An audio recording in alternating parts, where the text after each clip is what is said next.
하고 있습니다. 천주교에서는 굉장히 불편하겠지만 자기들은 큰 집이고 우리가 작은 집이라고 이렇게 말하지만 너무 멀리 나가버려서 기독교라고 말하기가 어려울 정도로 타락을 해버렸습니다. 부패와 타락 때문에 하나님께서는 루터를 비롯한 칼빈과 스빙길리 수많은 종교개혁자들을 일으키셔서 원래 제자리로 돌아오게 한 것이지 분리된 것이 아닌데도 천주교는 여전히 개신교를 그런 식으로 바라봅니다. 오늘 저희 한 주간 동안 저희들은 열왕기하를 묵상하면서 북이스라엘에서 일어난 예후를 통한 하나님의 혁명, 종교개혁, 그리고 여러 가지 신앙의 개혁, 총체적인 개혁을 묵상을 했습니다. 이스라엘이 총체적으로 타락한 이유는 바로 하나님을 섬겨야 될 택한 백성들이 바알과 아세라라는 우상을 섬기는 것으로 타락했기 때문에 거기에 따른 필연적으로 도덕적인 해이와 윤리와 도덕이 실종되는, 그래서 나봇의 포도원을 강탈하는 이런 일들이 비일비재하게 일어나는 그런 타락으로 이어졌습니다. 그 핵심에는 바로 캐톨릭에는 교황과 주교단이 있었다면 북이스라엘에는 아합과 이세벨이라고 하는 그 가문이 그 모든 일의 근원지이고 진앙지였습니다. 그것을 해결하지 않고는, 그 잔재를 해결하지 않고는 이스라엘이 하나님께로 돌아올 수 없었기 때문에 하나님께서는 예후를 들어서 그 일을 하라고 한 것이죠. 열왕기하 9장, 10장 이 두 장은 예후를 통해서 하나님께서 어떻게 개혁을 하며 어떻게 바알과 아세라의 잔재들을 청산해 나가는지를 쭉 그려내고 있습니다. 오늘 여러분에게 들려주는 것은 예후가 이런 식으로 했다더라 라는 옛날 이야기를 들려주고 싶은 것이 아닙니다. 이것은 몇천 년 전에 이스라엘에 있었던 얘기를 아는 것이 우리에게 중요한 것이 아니라 이 말씀, 하나님의 말씀은 지금도 살아계셔서 지금도 저희들에게 유효한 하나님의 살아계신 말씀인 줄로 믿습니다. 왜 이야기를 하느냐? 그때 그 당시에 종교개혁이 일어날 수밖에 없었고 하나님께서 그렇게 하실 수밖에 없는 것처럼 이 땅에 우리, 좁게 여기면 제주도, 넓게 여기면 우리나라, 아주 작게 여기면 나와 나의 가정이 하나님의 말씀으로 개혁해야 될 필요성이 있기 때문에 하나님께서 오늘 말씀을 통해서 우리에게 도전하고 교훈을 주고 있는 줄로 믿습니다. 종교개혁을 자꾸 거시적으로 이거는 옛날에 일어난 역사적 사건으로만 국한 지은다면 이것은 나에게 아무런 의미가 없습니다. 개혁은 지금도 일어나야 되고 개혁은 나로부터 일어나는 것이고 거시적인 것뿐만 아니라 미시적으로 내가 개혁되어야 될 대상이기도 하고 주체이기도 하고, 그것을 오늘 말씀을 통해서 깨달으시고 그럼 어떻게 해야 되겠는가? 어떻게 개혁해야 되겠는가? 왜 개혁을 해야 되는가? 이 말씀을 통해서 분명히 아시고 여러분의 삶에도 놀라운 하나님 말씀을 통한 개혁이 일어나게 되기를 간절히 소망합니다. 첫 번째로 개혁은 하나님의 말씀에 근거해서 죄악을 청산하는 일이 일어나야 된다는 것이죠. 철저하게 말씀에 근거해서 해야 된다는 겁니다. 루터와 칼빈을 들어서 개혁을 일으키는 하나님께서 개혁을 일으킨 도구로 사용하고 하나님께서 했듯이 하나님은 그 시대에도 어느 시대든 간에 북이스라엘 그 당시를 지금 얘기하는 것만 아니고 지금 우리 시대에도 하나님께서는 사람을 준비시켜서 항상 그런 일들을 행하십니다. 하나님이 행하시는 일은 초자연적으로 번개와 홍수와 이런 것을 통해서도 하나님께서 역사하실 수 있지만 지금까지 쭉 보면 하나님께서 주로 행하시는 방법은 하나님께서 그 시대에 어떤 일을 행하시기 전에 그 시대적 사명을 감당하게 될 사람을 준비시키는 것부터 시작을 하십니다. 종교개혁을 위해서 칼빈과 루터를 사용하셨듯이 그 북이스라엘을 개혁하기 위해서 예후라는 사람을 준비하고 있다는 것을 알 수 있어요. 근데 홀로 감당할 수 없어요. 칼빈이 성공할 수 있었던 것은 그 전에 실패로 돌아갔어요. 그러나 다시 한번 종교개혁이 성공할 수 있었던 것은 그만큼 저면 확대가 되고 그런 의식을 갖고 있고 그런 생각을 공유하고 있는 사람들이 많이 깔려 있었기 때문에 가능한 것이에요. 예후 혼자 잘나서 이 모든 혁명, 이 모든 개혁을 일으킨 것이 아니고 오늘 여러분과 함께 제가 읽었듯이 예후가 사마리아로 입성하고 혁명 과정을 완성하기 위해서 들어오고 있을 때 레갑의 자손인 여호나답이라는 사람을 만나요. 레갑이 어떤 사람인 줄 아십니까? 그 악한 시대에도 하나님을 바알에게 절하지 않은 7천에 남겨진 사람이 있었는데 그 후손들이에요. 우리로 치면 저 북한에서 지하교회 성도들, 중국으로 치면 목택통이 공사나 혁명을 일으키고 나서 지하 처소교회가 남아있던 그 사람들을 의미하는 것이에요. 멀리 거슬러 올라가면 로마 시대의 카타콤 지하묘지에서 신앙을 지켰던 사람들을 의미하는 거예요. 그런 사람들을 하나님께서 남겨주셨어요. 그것이 레갑의 후손이었고 그 후손의 대표적인 사람이 여호나답이었어요. 여호나답이 예후가 혁명을 일으켰다는 얘기를 듣고 맞이하러 오는 거예요. 사마리아가 들어온다는 얘기를 듣고. 그래서 의기투합이에요. 오늘 15절에 여러분 읽었죠?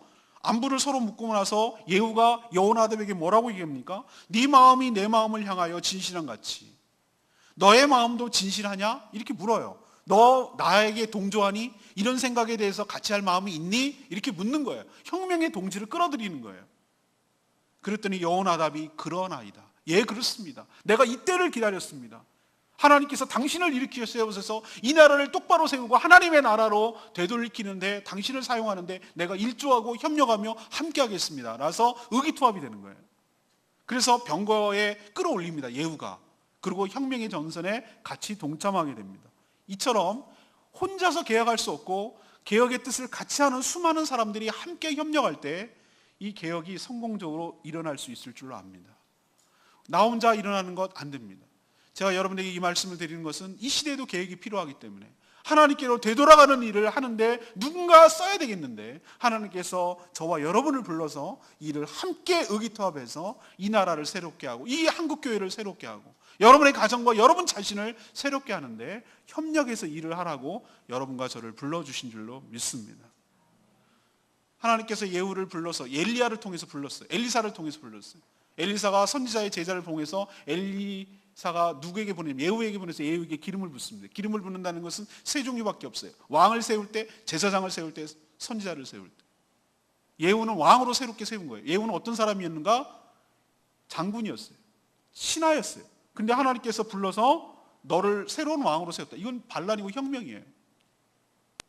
근데 미션이 있었어요. 내가 너를 왕으로 세우는 이유가 있어. 너가 해야 될 일은 뭐냐면 아합의 가문을 쳐내라, 멸절시켜라 이거예요. 아합의 가문을 인적 청산을 해라 개념이 아니에요. 아합이 이세벨이 만들어 놓은 수많은 저질러 놓은 수많은 이 땅의 우상과 미신과 도덕적 타락과 윤리적 타락 이 모든 것들을 해결하라는 것이 네가 할 일이라는 거예요. 너를 왕으로 세운 이유라는 거예요. 전 이것을 시대적 사명이라고 표현했습니다. 어느 누구나 어느 성도나 어느 시대거나 하나님께서는 우리를 부를 때 너 일 불러 죽어서 천국 갈 거야 이거 하려고 하나님께서 여러분을 부르신 건 아니에요. 천국이 진짜 여러분의 궁극적인 목적이라면 예수 그리스도를 믿는 그 순간 구원을 하는 순간 천국에 보내면 돼요. 근데 왜 구원 이후에도 이 땅에 남겨뒀는가? 이유는 딱 한 가지 있어요. 시대적 사명을 감당하라고. 여러분만이 해야 될 시대적 사명이 있다는 거예요. 여러분만이 독특하게 예후가 아합의 가문을 멸절하는 것이 그 시대의 사명이었다면 그 사람이 해야 될 일이었다면 여러분도 여러분만이 하나님께서 해야 할 일이 있기 때문에 여러분을 그리스도 안으로 부르시고 교회로 부르시고 여러분을 하나님의 자녀 삼으시고 하나님의 일꾼 삼아주신 줄로 믿습니다. 여러분이 아합을 쳐내라는 거예요. 하나님께서 이미 예후를 세울 것을 엘리야를 통해서 이미 말씀하셨습니다. 하나님께서 밑도 끝도 없이 뜬금없이 갑자기 그렇게 하시지 않아요. 하나님은 벌써부터 전부터 만세 전부터 계획해 놓으시고 엘리야를 통해서 엘리야가 로뎀 나무에서 죽기를 간청했을 때 하나님 전 이제 틀렸습니다. 절 데려가십시오. 그랬을 때 아니나 네가 가야 할 길이 있다. 해야 할 사명이 있다는 거예요. 그 엘리야에게 여러 가지 사명이 있었는데 사람을 후계자를 세우는 거였어요. 엘리사를 너의 후계자로 세워라. 하사엘, 아람왕 하사엘, 그때도 신하였는데 하사엘을 아람왕으로 세워라. 그리고 또 하나 예후를 북이스라엘의 왕으로 세우라라는 것이 그에게 내려진 마지막 미션이었어요. 하나님께서 벌써부터 엘리야를 통해서 예후를 점 찍어 놓으시고 그를 새로운 왕으로 세울 것을 계획하고 계셨던 거예요. 근데 불행하게도 엘리야 당대에는 그게 안 일어났어요. 근데 엘리야의 후계자인 엘리사 선지자 때 하나님의 말씀을 다시 임한 거예요. 그래서 엘리사 때 그것을 통하여 예후를 왕으로 세운 거예요. 이것을 보면 알 수 있죠. 하나님께서 만세전에 여러분을 택하시고 여러분을 개혁을 위한 새롭게 하나님 나라로 돌이키기 위한 일을 하는데 시대적 사명을 감당하기 위하는데 우연히 즉흥적으로 행하시는 것이 아니라 여러분을 미리미리 점 찍어 놓으시고 준비하시고 때가 되면 기름을 부으시고 하나님께서 여러분을 불러서 세우시고 사용하여 주시는 줄로 믿습니다. 우리가 살아가는 이유, 우리가 활동해야 되는 범위, 우리가 활동해야 되는 기준은 철저하게 무엇입니까? 예후가 혁명을 일으킨 것인 자기의 야망과 자기의 욕망을 투영하기 위해서, 양망을 달성하기 위해서 혁명을 일으킨 것 아니에요. 그는 철저하게 뭐에 근거했냐면 하나님께서 자신에게 주신 미션, 하나님의 말씀에 근거했어요. 예후가 뭐라고 받았습니까? 아합과 이세벨의 가문을 쳐내라, 멸절시켜라. 이것이 하나님이 주신 미션이었어요. 예후가 활동 방향, 목적, 범위, 이 모든 것들은 철저하게 하나님의 말씀에 근거하고 있다는 걸 알 수 있어요. 어느 방향으로 갈 것인가? 아합의 가문을 쳐내는 일이라면 하는 거예요. 그럼 어느 범위까지 할 것이냐? 아합의 가문과 아합의 영향력을 받은 사람의 제한을 두는 것이에요. 우리도 어떤 일을 행할 때 있어서 범위를, 목표를, 수준을, 기준을 철저하게 하나님의 말씀에다가 둬야 될 줄로 믿습니다. 지금도 수많은 개혁이라는 이름으로 수많은 개혁이 일어나고 있는데 겉은 포장은 개혁이라고 말하면서 자기의 야망을 달성하는 칼춤을 추는 사람들이 얼마나 많은지 몰라요. 이거에 대한 부작용과 이거에 대한 피해가 상당히 많이 일어납니다. 이 사람들의 특징은 뭐냐면은 하나님께서 주시는 개혁의 기준이 아니고 자기가 포장을 개혁이라고 해놓고 자기 야망을 달성하기 위해서 칼을 휘날리는 거예요. 그래서 수많은 것이 실패로 끝나는 경우가 그겁니다. 하나님이 주신 것이 아니라 하나님이 줬다고 포장을 하고 자기 야망을 달성하기 위한 보복과 복수전이기 때문에 이 난리를 피는 거예요. 예후가 성공했던 이유는 뭡니까? 철저하게 그는 하나님께서 주시는 미션에 근거해서 움직였어요. 어디까지 갈 거냐? 어디를 향해 갈 거냐? 어느 수준으로 갈 거냐? 무엇부터 할 거냐? 이것은 자신의 감정과 생각을 배제하고 철저하게 말씀의 기준이 돼서 하나님의 뜻이 이 땅에 실현되는 데 목적을 했기 때문에 그가 혁명에 성공할 수 있는 줄로 믿습니다. 우리도 어떻게 개혁해야 되는가?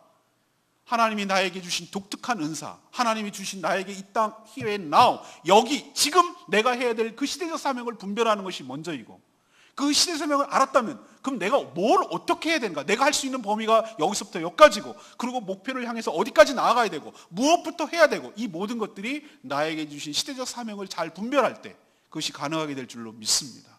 여러분이 이 땅에 존재하는 이유, 하늘의 뜻이 여러분을 통해서 이 땅에 실현되기를 바라는 하나님의 마음과 명령이 있기 때문인 줄로 믿습니다. 여러분은 하나님의 뜻을 실현하는 이 땅에 하나님의 하늘의 뜻이 이 땅에 실현되기 위한 하나님의 도구인 줄로 믿습니다. 거시적으로 그렇다면 미시적으로 여러분에게 바라볼 때 우리도 개혁해야 될 것이 상당히 많습니다. 나의 악습들, 우리 가정에 잘못된 여러 가지 잘못된 악습들, 그냥 관행적으로 해오던 여러 가지 잘못된 일들, 이것이 덕지덕지부터 내 발목을 잡고 있고, 이것들을 청산하지 않으면, 이것이 깨끗하게 정리되지 않으면, 이스라엘 백성들이 바알과 아세라만 섬긴 줄 아십니까? 엘리야 시대 때 보면 양다리를 걸쳤어요. 이게 문제예요. 우리 여호와 하나님 안 섬긴다고 말하지 않아요. 근데 양다리가 문제라니까요. 이 사람들이 철저하게 우상만 섬긴 줄 아십니까? 그게 문제가 아니에요. 여호와 하나님도 배제하지 않았어요. 금송아지도 갖다 놓고 섬겼고 바알과 아세라도 섬겼어요. 어느 하나 걸리라는 거예요. 나에게 잘해주는 것만 좋은 신이라는 거예요. 이게 진짜 본질적인 문제예요. 하나님을 여러분이 배제하지 않습니다. 하나님 살아계신 거 알고 있어요. 근데 하나님만 섬기지 않아요. 하나님도 섬기고, 내가 더 섬기는 것은 나의 우상은 돈일 수도 있고 명예일 수도 있고 나만의 우상이 덕지덕지 묻혀 있고, 이런 것이 관행적으로 계속 진행해도 오다 보니까 나의 삶이 이렇게 방만해지고 나의 삶이 엉망이 된 것이에요. 하나님께서 오늘 여러분에게 지적하는 건 그거예요. 너의 삶을 말씀에 비춰보라는 거예요. 그리고 너의 삶에, 너의 가정에, 우리나라에, 우리 교회에 정말로 청산해야 될 악습이 뭐냐는 거예요. 관행적으로 해왔던 여러 가지 전통과 미신의 요소들이 뭐가 있냐는 거예요. 그것을 비춰봐서 시대적 사명을 감당하라는 겁니다. 악을 청산하고 새롭게 하고, 그래서 하나님께 되돌아가는 일을 하는데 네가 일어서서 네 뜻과 같이 하는 사람들과 함께 이 일을 해나가고 우리에게 초청하고 있는 줄로 믿습니다. 두 번째 이야기는, 개혁은 타협하지 말고 죄악의 뿌리를 완전히 뽑아야 된다는 거예요. 하나님께서 기름을 붓고 딱 왕으로 세워주자 예후는 망설이지 않았어요. 하나님이 세우는구나, 하나님께서 하시는구나. 그래서 그 즉시 하나님의 뜻을 주변 장군들한테 얘기하니까 장군들이 뜻을 같이 해요. 새로운 왕이 세워졌다, 진격하자. 그래서 동지들을 규합하고 연대하고, 그때는 전쟁에 나가 있었기 때문에 밖에 외곽에 있었거든요. 근데 이제 사마리아 성으로 진격해 들어가요. 수도로. 병거를 막 몰아서 가는데 멀리서 보니까 요양차 왔던 이스라엘 왕 요람, 그리고 문병차 왔던 남유다의 아시아, 이렇게 이스라엘 성에 있었어요. 병거가 막 몰아오니까 전망대에서 이렇게 쳐다보던 파수꾼이 병사들이 몰려옵니다. 그랬더니 요람 왕이 사신을 보내요. 누구냐? 왜 왔냐? 라고 물으니까 예후가 뭐라 그럽니까? 내 뒤에 서라. 너는 상관하지 마라. 따라라. 하고 또 같이 혁명을 일으켜요. 두 번째 또 보냈는데도 내 뒤에 서라. 너는 상관하지 마라. 내 뒤에 따르라. 계속 보내도 함흥차사처럼 오질 않으니까 요람하고 아하시아가 병거를 직접 타고 와요. 근데 그 예후를 만나는 지점이 아이러니하게도 어딘지 아십니까? 나봇의 포도밭이었어요. 나봇이 어떤 곳입니까? 이 요람왕의 아버지 아합이 이세벨과 공모를 해서 나봇의 포도원을 갖다가 율법적으로 보면은 다른 지파에 넘길 수가 없는데 강압적으로 모함을 해서 왕하고 하나님을 욕했다는 이유로 그 포도밭을 빼앗았거든요. 강제로. 그 밭이 바로 나봇인데 여기서 만나요. 하나님의 이거는 심판이에요. 하나님께서 거기 맞닥뜨리게 하는 거예요. 직접 나오게 만들고 그 만나는 지점이 나봇의 포도밭으로 하는 이유가 있어요. 하나님께서 이 요람, 그 다음에 아하시아를 예후를 통해서 심판하신다는 개념이에요. 그리고 거기서 화살을 쏴서 심장이 관통을 합니다. 그 자리 즉사하고 도망가던 아하시아 남유다도 얼떨결에 연결돼 가지고 같이 죽습니다. 왜? 아하시아도 이세벨의 외손자거든요. 그리고 몰고 들어갑니다. 이스라엘 성에 누가 있습니까? 악의 화신 이세벨이 남아 있습니다. 아합왕과 결혼해 가지고, 이 사람은 시돈의 공주였습니다. 근데 북이스라엘과 결혼해 가지고 자기가 친정에서 섬기던 신 바알과 아세라를 끌어들인 장본인입니다. 자기 남편까지, 자기 아들까지, 자기 딸까지, 자기 딸을 남유다에 시집보내, 아달랴 시집보내가지고 남유다까지 온통 북이스라엘과 남유다를 하나님의 섬기는 나라가 아니라 우상단지 바알과 아세라를 섬기는 나라로 만든 장본인이에요. 예후가 혁명을 통해서 들어온다는 얘기를 듣습니다. 화장하고 기다립니다. 눈을 그리고 머리를 그리고 있습니다. 우아하게 끝까지 죽겠다는 것이죠. 예후가 내 편에 설 자 누구냐? 네시가 보고 저 여자를 던져라. 창문에서 던져버렸어요. 내려오면서 피 터져서 죽었어요. 말발북으로 밟아 죽였어요. 개들이 뜯어먹어서 시체를 찾을 수가 없어요. 하나님께서 이렇게 심판하겠다고 이미 예고한 적이 있어요. 개들이 이세벨의 시체를 먹을 것이다. 그 예언이 그대로 이루어졌어요. 이것은 하나님께서 심판하신다는 거예요. 예후가 잔인해서가 아니라 하나님께서 그렇게 하시겠다는 예언의 성취예요. 그러나 이걸로 혁명이 끝나지 않았어요. 수도 사마리아에는 누가 있냐면은 아합의 자손, 아합의 왕족들이 70명이 왕족 교육을 받고 후계자로 기르고 있었어요. 얘네들을 처치하지 않으면은 혁명은 완성되지 않아요. 이 중에서 누가 또 왕이 되면 반란이 일어나기 때문에. 예후가 편지를 보냅니다. 나는 너희들의 왕 요아람을 죽였다. 이제 왕은 없다. 그렇다면 너네들 중에 70명 중에 누가 똘똘한 사람 왕으로 세워서 나랑 겨뤄보자 라고 딱 편지를 보내요. 그랬더니 사마리아 성에 있는 성읍에 왕자들을 교육하는 사람들, 관리들, 장로들 다 모여가지고 회의를 하는데, 예후는 어떤 사람인지 알지? 이미 두 왕, 북이스라엘과 남유다 왕은 죽었어. 예후가 이 나라의 장군이었는데 걔 성격 알잖아. 어떻게 전쟁을 하는지 알잖아. 붙었다가 우리 다 죽는다. 꼬리를 딱 내립니다. 우리는 당신의 종입니다. 원하신 대로 하겠습니다. 라고 편지를 보내요. 예후가 다시 편지를 보냅니다. 그래? 네가 충성이 진정성이 있다면 내 말대로 해라. 그 왕족들 70명의 목을 다 잘라라. 바구니에 담아갖고 나한테 이스라엘 평화로 갖고 와라. 라고. 그렇지 않으면 너네들이 나에게 충성하지 않은 걸로 여기겠다. 이렇게 딱 편지를 보내니까 얘네들이 자기가 살라고 왕자들 70명의 목을 쳐서 바구니에 담아가지고 예후에게 가져옵니다. 예후가 이스라엘 성곽 양쪽에 문에다가 딱 걸어놔요. 35개, 35개. 그래놓고 얘기를 하는 거예요, 백성들이. 혁명의 정당성을 얘기하기 위해서. 나는 왕을 죽였는데 얘네들은 누가 죽였냐? 얘네들 아합의 신하들, 너네들을 신하가 죽이지 않았냐? 아합의 신하들이 죽였다. 아합은 이미 인심을 잃었고 이건 하나님의 뜻이다 라고 얘기를 하고 나머지 잔당들을 제거한 다음에 바로 사마리아로 입성하기 시작합니다. 근데 희한하죠? 사마리아로 가는 과정에 누굴 만난 줄 아십니까? 이 70명의 왕자들은 제거됐는데 42명의 남유다 왕족들이 문하나로 오는 거예요. 이것도 저는 우연이 아니라고 생각해요. 제가 이걸 말씀드리는 이유는 이것이 며칠 사이에 일어나는 일이거든요. 하루 이틀 사이에 일어나는 일인데 이게 탁탁탁탁탁 다 맞아 떨어지는 거예요. 남유다에 있는 42명의 왕자들이 아하시아 형제들이 문하나로, 거기가 외삼촌 댁이고 외할머니도 계시고 그러니까 문하나로 북이스라엘로 오다가 딱 누구를 만나면 혁명 세력인 예후를 만나요. 예후가 넌 누구냐? 저는 남유다에서 올라온 왕자들입니다 라고 말하니까 얘네들 하나도 놓지 마라 라고 양의 털을 깎는 집 웅덩이에다 옆에서 다 쳐다내요. 피바람이 분 것이죠. 여러분, 제가 왜 이렇게 아침 기도에 나왔으면 이 얘기를 다 들었기 때문에 알겠지만 제가 왜 이렇게 간략간략하게 설명한 줄 아십니까? 여러분이 보시기에 이야, 혁명 무섭네, 이 칼바람이 이렇게 무섭네, 예후라는 사람 굉장히 잔인하네, 한 사람도 남기지 않는구나 라고 생각할 수 있어요. 이렇게까지 해야 되나? 뭐가 잘못있다고? 이세벨 정도 죽이면 괜찮은 거 끝내야 될 거 아닌가? 라고 생각할 수 있어요. 근데 하나님께서 왜 이것을 디테일하게 이렇게 자세하게 그립니까? 왜 우연한 치고 이렇게 탁탁 맞아 떨어지게 합니까? 왜 하필 왕이 죽은 장소가 나봇의 포도밭입니까? 왜 유다 왕자들까지 얼떨결에 엮여가지고 죽게 만듭니까? 왜 이세벨을 그렇게 잔인하도록 잔혹하도록 죽여야만 했습니까? 이 모든 것이 무엇을 의미하는 줄 아십니까? 하나님께서 죄에 대해서 어떻게 대하고 어떻게 다뤄야 되는지를 우리에게 똑똑히 보여주고 있는 줄로 믿습니다. 개혁은 뭐냐? 하나님께서 싫어하는 죄를 청산하는 작업이거든요.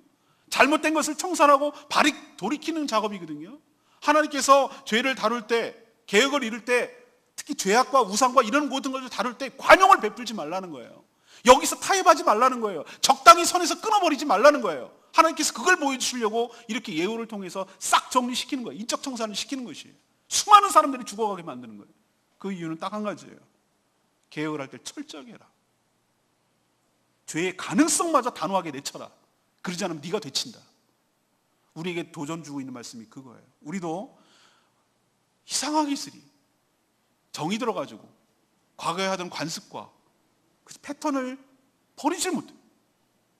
그것이 죄인 줄 알면서도 나랑 익숙하다는 이유만으로 내 생활 주변에 두어서 여전히 그것이 죄의 불씨가 되고 또 나를 집어삼키는 일을 하게 하는데 너무나 우리는 관대해요. 남들도 그러는데 이 정도쯤이야, 이렇게 큰 거 했으면 이 정도는 좀 가볍게 봐줘야 되는 거 아니에요? 라고 말하는 그게 문제라고요. 하나님께서 우리에게 요구하시는 것은 철저한 거예요. 잔재마저도 가능성마저도 다 쳐내라는 거예요. 너희 주변에 하나도 남기지 말라는 거예요.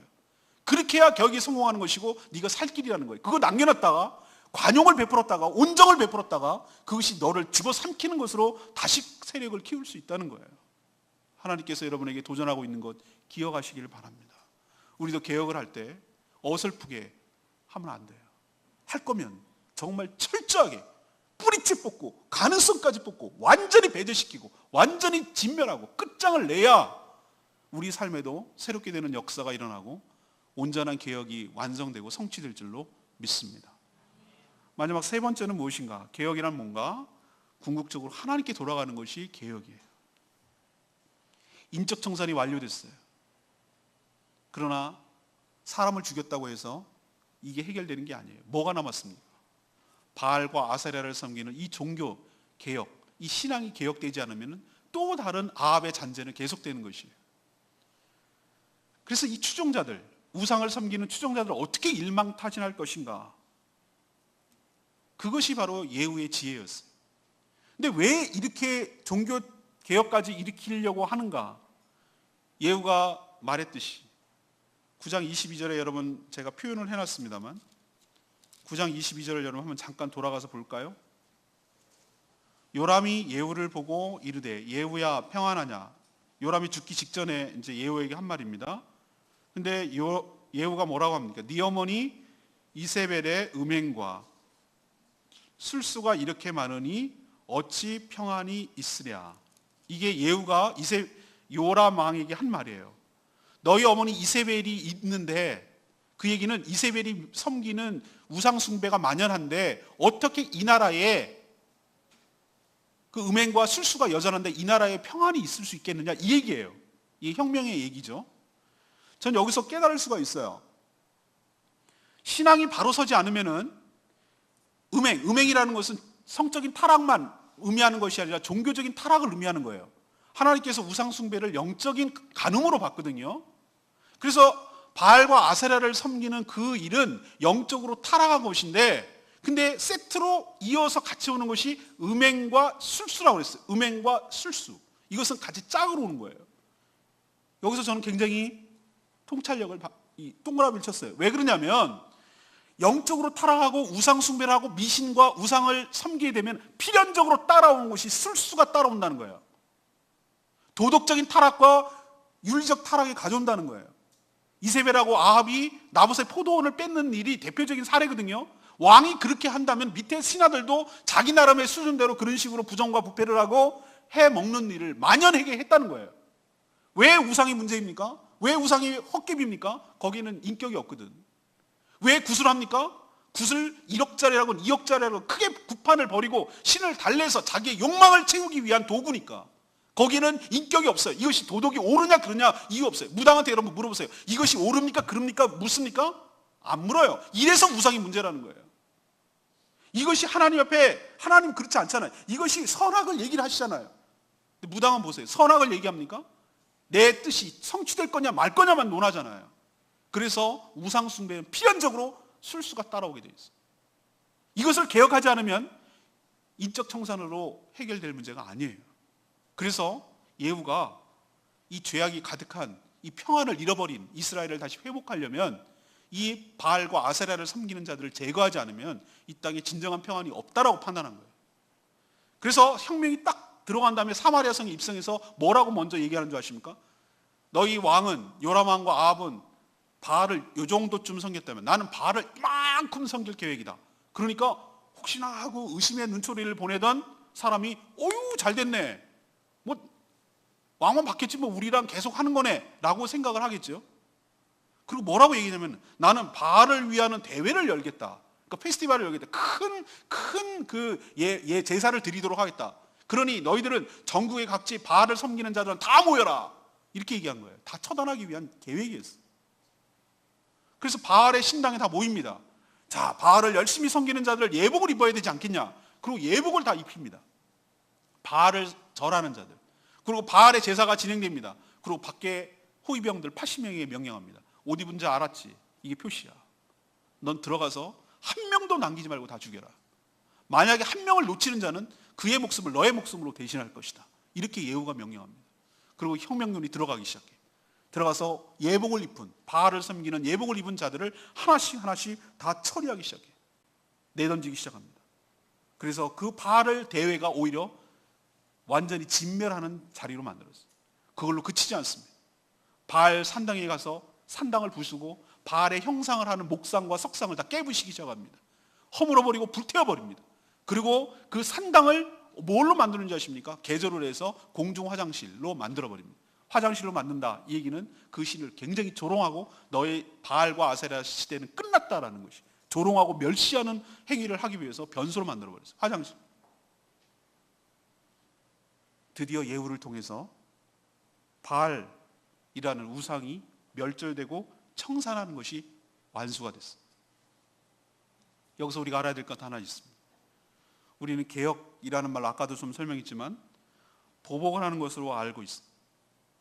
분풀이하고 그동안 눌렸던 거, 내가 당했던 것만큼 되갚아 줄 거야. 이거는 개혁이 아니에요. 그렇게 하는 자는 또 누군가에게 억울한 일을 당하게 해서 또 되치기를 당할 겁니다. 이것이 역사적으로 교훈을 하고 있고 증명하는 것입니다. 개혁은 화풀이하는 것이 아니고 보복하는 거 아니에요. 오히려 무엇인가 그러면? 그럼 그냥 놔두고 다 관용으로 베풀고 좋은 게 좋은 거야. 그냥 우리 같이 가자. 이러전 말이죠. 아니에요. 망가진 신앙. 하나님 입각해서, 하나님 말씀에 입각해서 잘못된 신앙. 하나님께 너무 멀어진 신앙. 하나님을 대신해서 다른 것을 섬기려 했던 그 신앙. 그 신앙을 다시 청산하고 하나님께로 돌아가는 것이 개혁의 목표일 줄로 믿습니다. 우리도 어디를 향해 가는지 알고 움직여야 될 건 아니겠습니까? 마구잡이로 막 파괴하는 것만이 그게 개혁입니까? 그건 아닙니다. 그냥 막 보복하듯이 사람을 죽이고 잔인하게 사람 죽이는 것은 무슨 아주 장난처럼 여기고 모든 것을 불태우고 파괴하고 이런 것이 개혁입니까? IS 보십시오. IS. 얘네들이 도덕이 있습니까? 윤리가 있습니까? 어린 여자아이들 갖다가 성놀이개로 쓰는 거, 그 다음에 수많은 유적들을 갖다가 그렇게 파괴하는 거, 유전을 장악하고 이런 것이 그들의 실체인데 그것이 정당성과 명분이 있습니까? 공공의 적이잖아요. 우리도 개혁은 궁극적으로 하나님께 돌아가는 것을 잊지 마시고 개혁의 완수를 위해서 힘쓰는, 방향을 잃어버리지 않는 저와 여러분 되기를 소망합니다. 오늘 제가 마무리하면서 그럼 예후의 뒷얘기는 어떻게 됐습니까? 내일 이제 아침 기도회 때 마무리되는데 예후의 개혁은 성공했습니까? 아니요. 안타깝게도 미완성으로 끝납니다. 여러분이 읽지 않았지만 10장 29절 31절 보면은 이런 표현이 있어요. 이스라엘에게 범죄하게 한 느밧의 아들 여로보암의 죄, 곧 베델과 단에 있는 금송아지를 섬기는 죄에서는 떠나지 않는, 이게 한계예요. 바알과 아세라를 쳐냈어요. 근데 북이스라엘의 근본적인 한계점, 베델과 단의 금송아지 세우고 이걸 여호와라고 칭했거든요. 이스라엘이 출애굽하는 과정에서 광야에서 금송아지 만들어 놓고 아론 모세의 형 아론이 그 짓거리 만들어 놓고 그걸 여호와라고 섬겼어요. 근데 왜 이것이 재현되는가? 남유다에 성전이 있는데 북이스라엘 주민들이 자꾸 거기로 내려가는 게 왕으로서는 신경이 쓰이는 거예요. 베델과 단에다 남쪽 북쪽에다가 만들어 놓고 이거 여호와니까 내려가지 말고 여기서 섬겨라는 북이스라엘의 태생적 한계, 이것 때문에 이걸 청산하지 못해서, 이게 하나님이 싫어하는 거거든요. 하나님은 어떤 형상으로도 만들지 말라고 그랬거든요. 이거를 제거하지 못했어요. 근데 30절에 보면은 하나님께서 칭찬을 해요. 예후에게 이르시되 내가 나보기에 정직한 일을 행하되 잘했다. 내 마음에 있는 대로 아합 집에 당했다. 그래서 너의 자손에게 왕위를 4대까지 줄 것이야. 아니 잘했으면 영원히 가야 되는데 내가 너 한 것 봐서 공적으로 봐서 4대까지 왕이 이어가게 할 거다. 잘했다는 거예요. 바알과 아세라를 처리하는 일은 잘했다. 그러나 31절 평가가 어떻게 됩니까? 예후가 전심으로 이스라엘 여호와 하나님 보시기에 율법을 지켜 행하지 아니하므로 여로보암이 이스라엘에게 범하게 한 그 죄에서 떠나지 않는다. 이게 바로 베델과 단에서 금송아지를 섬긴 거거든요. 저는 이 성경이 우리 삶에 굉장히 교훈이 된다고 생각해요. 여러분 기억하셔야 됩니다. 예후가 혁명의 주체가 되어서 혁명을 수행했어요. 근데 나는 개혁과 혁명의 대상이 안 된다는 보장이 있습니까? 나는 항상 누군가를 개혁해야 됩니까? 그렇지 않다는 거예요. 하나님께서 그 시대에서 써서 내가 개혁의 도구로 사용했다면 나 역시 내가 청산하지 않으면 나도 개혁의 대상이 될 수 있다는 것을 우리에게 보여주는 것이에요. 그리고 또 하나, 개혁은 단회적으로 끝날 문제가 아니라는 거예요. 어느 시대, 어느 사회이건 간에 개혁은 계속 진행돼야 될 현재 진행형이지 과거의 이야기로 단절될 문제가 아니라는 거예요. 이걸 우리에게 뭘 시사합니까? 우리도라는 거예요. 우리도 너희들도 이 시대를 개혁해 나가야 될 사명, 아까 말했던 시대적 사명이라고 제가 말씀드렸어요. 그걸 해야 되는데 너희들은 늘 남을 욕하고 남을 비판하고 남을 정죄하고 남을 깨부시고 남을 개혁을 시켜야 된다는 것으로 거품 물고 일으키는데 너 자신을 돌아보지 아니하고 하나님 말씀에 껴서 너를 돌아보지 않으면 너가 개혁의 대상이 될 수도 있어요.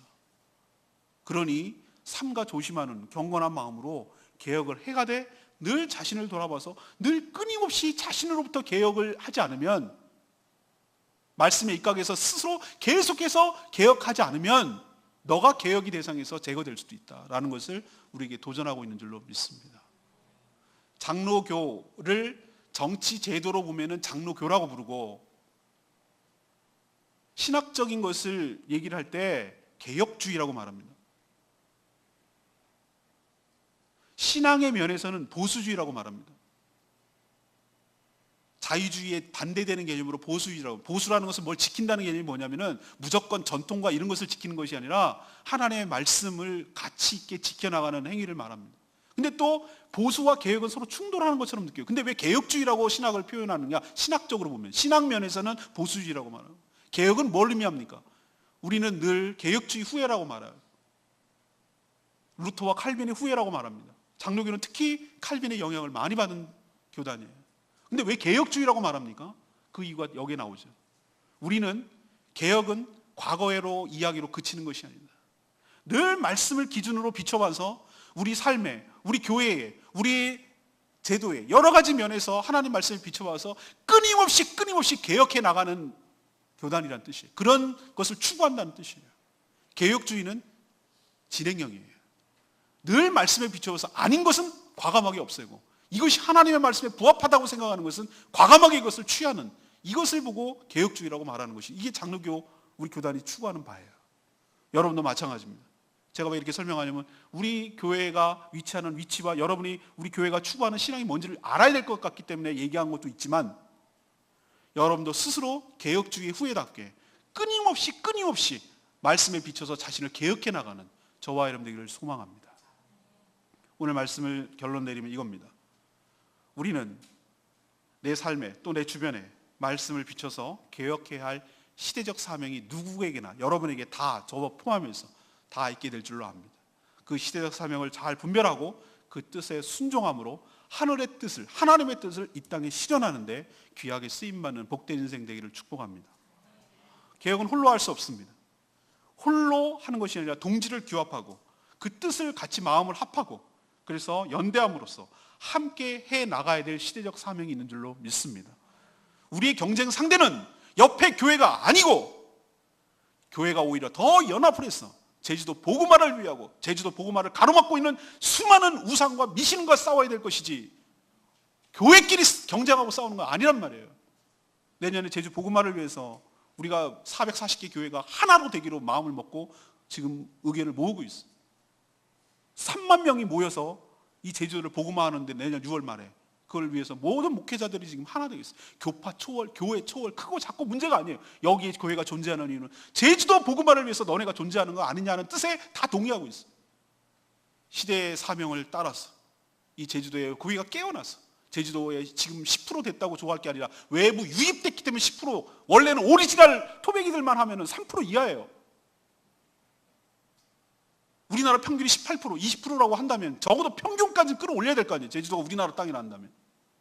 그러기 위해서 우리 교회가 연대하고 연합해가서 이 제주도 복음화를 익히는데 모든 우상과 악습과 폐단을 청산하고 개혁하는데 함께 연대함으로 일을 수행해 나가는 저와 저희 교회가 되기를 소망합니다. 마지막 세 번째는 뭡니까? 복수. 개혁은 복수가 아니에요. 파괴도 아니에요. IS 하는 거 보세요. 파괴잖아요. 보복이잖아요. 복수잖아요. 그래서 정당성을 잃어버리는 거예요. 여기는 윤리도 도덕도 없어요. 걔네들 보세요. 이게 개혁이 아니라고요. 그거는 망나니고 칼춤 추는 것이지. 그럼 무엇이 개혁이냐? 하나님의 말씀에 입각해서 신앙을 바로 세우는 것이 바로 개혁인 줄로 믿습니다. 개혁은 일회성으로 끝날 문제가 아니라 계속해서 개혁주의는 개혁해 나가는 것을 개혁주의라고 말합니다.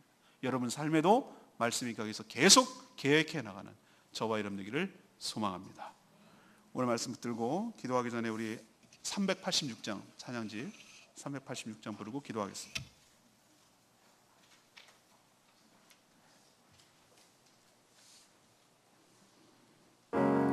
부흥이라는 찬양입니다. 하나님, 이 제주 땅에도 우리 가운데도 우리 삶에